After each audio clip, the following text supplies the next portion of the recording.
सबसे पहले मैं हमारे जगत गुरु इनके चरणों में मैं प्रणाम करता हूँ। मंच पे विराजमान सभी संतों को प्रणाम करता हूँ। संत संवद में जो पधारे हैं उन सभी संतों को मैं प्रणाम करता हूँ। आपने एक बहुत अच्छा विषय यहाँ पे छेड़ा है कि जितने भी मठ मंदिर हैं वे सब संतों की छाया में ही सुरक्षित हैं। संतों की प्रेरणा से ही सुरक्षित हैं। उन्हीं के बनाए हुए नियम एवं उनके बताए हुए कदमों पे जो चल रहे हैं वो सब सुरक्षित हैं। विषय आता है कि मठ मंदिर का भी एक अपना प्रारूप है और वो यह है कि समाज के लिए समय समय पर देश के लिए कार्य करते रहना चाहिए, यह वो अपना कर्तव्य समझें। सनातन धर्म के लिए भी अपना सब कुछ समर्पण करें, यह उनका धर्म होना चाहिए। आजकल यह विषय थोड़ा अलग हो गया कि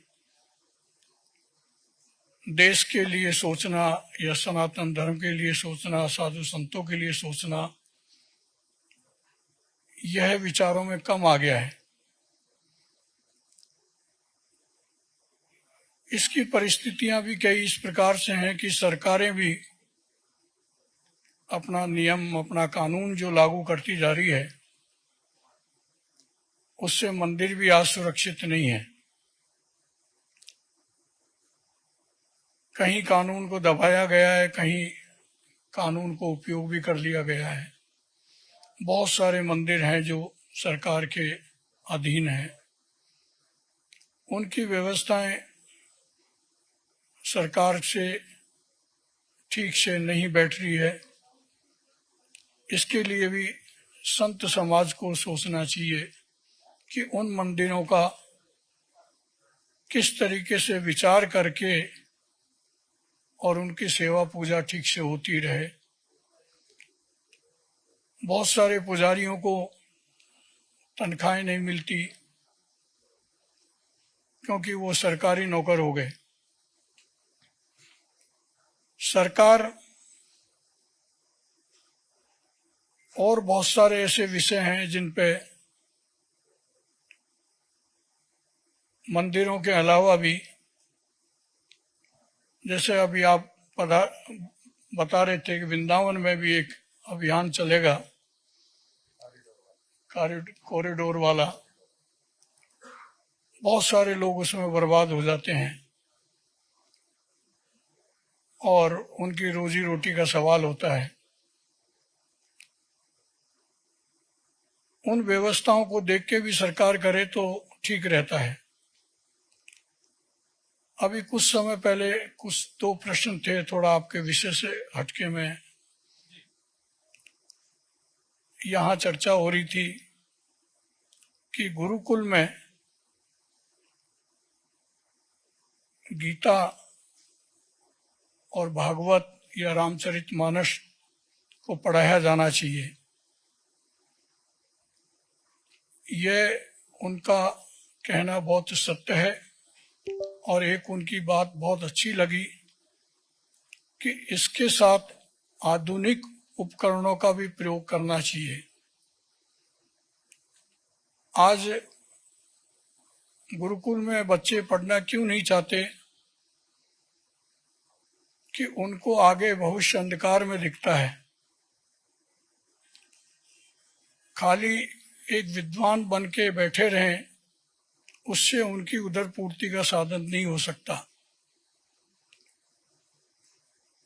अभी ब्राह्मणों की चर्चा आई थी कि ब्राह्मणों की आज हकीकत यह है, जिसको कोई बुरा नहीं समझे, सच्चाई है कि जिस घर में ब्राह्मण की बेटी हो और वो शादी करने के लिए जाए तो मना कर देते हैं कि तिलक लगाते हैं तो इनके घर में हम बेटा नहीं लेंगे न बेटी लेंगे।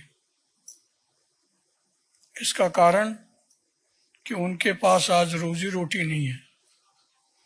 बहुत सारी आम सभाएं चलती रहती हैं जिस तरीके से हमारा संसद चल रहा है, लेकिन एजेंडा हमारा कुछ नहीं। एक एजेंडा सुधार का होना चाहिए कि हमने आज ये एजेंडा बनाया है जिसको हम